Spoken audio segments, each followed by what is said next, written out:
এদেশের কোনো গায়কের যখন কোনো কিছু চুরি হয়, গায়ক ফেসবুকে স্ট্যাটাস দেয়, থানায় গিয়ে মামলা করে, পাড়া প্রতিবেশীর সাথে আফসোস করে। এদেশের সুদখোরের যখন কোনো কিছু চুরি হয়, সে ফেসবুকে স্ট্যাটাস দেয়, পাড়া প্রতিবেশীর সাথে আফসোস হাই হুতাশা করে, থানায় গিয়ে মামলা করে। মামলা মোকদ্দমা সবই ঠিক আছে, কিন্তু সে হাই হুতাশ করে আর বলে, আল্লাহ তুমি চোরকে হেদায়েত দাও, সে আমার কত বড় ক্ষতি করছে। মোবাইলে কতগুলো নাম্বার ছিল, মোবাইলে কি ছিল? ও কিন্তু সুদ খায়। মানে ও চোরের হেদায়েত চায়, নিজের হেদায়েত চায় না। ওর কাছে চুরিটা হচ্ছে গুনাহ, এটার হেদায়েত লাগবে। সুদ গুনাহ না, এটার হেদায়েত লাগবে না।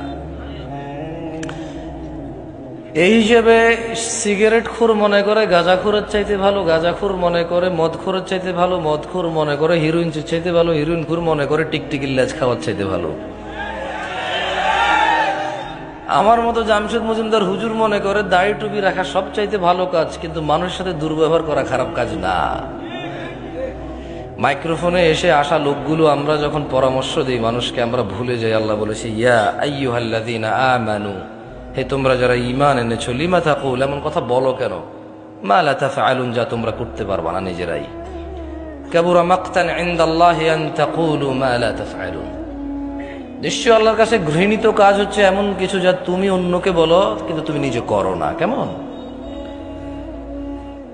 এখানে প্রত্যেকটা রুগী চায় ডাক্তারের হিদায়েত, ডাক্তার চায় যে ম্যাজিস্ট্রেট তার পরীক্ষার নকল ধরেছে তার হিদায়েত, হুজুর চায় মাহফিল কমিটির হিদায়েত কারণ টাকা কম দিছে, মাহফিল কমিটি চায় হুজুরের হিদায়েত, টাকা কন্ট্রাক্ট করা ছাড়া আসতে চাচ্ছে না। কেউ নিজের হিদায়েত চায় না, প্রত্যেক ব্যক্তি অন্যের হিদায়েত নিয়ে এখানে ব্যস্ত। লা হাওলা ওয়ালা কুওয়াতা ইল্লা বিল্লাহিল আলিয়্যিল আযীম। এমত অবস্থায় এখানে মানুষ কিভাবে ভালো হব আমরা, যেখানে আমি সবসময় অন্যের ভালো চাই, নিজের ভালো চাই না। এবং অন্যকে আমি বলি, আমি যে তোমার ভালো চাই এটা তুমি বিশ্বাস করো। আমি কিন্তু নিজের ভালোই চাই না, আপনারা যে ভালো চাই এটা বিশ্বাস করার জন্য আপনাকে বলি আমি।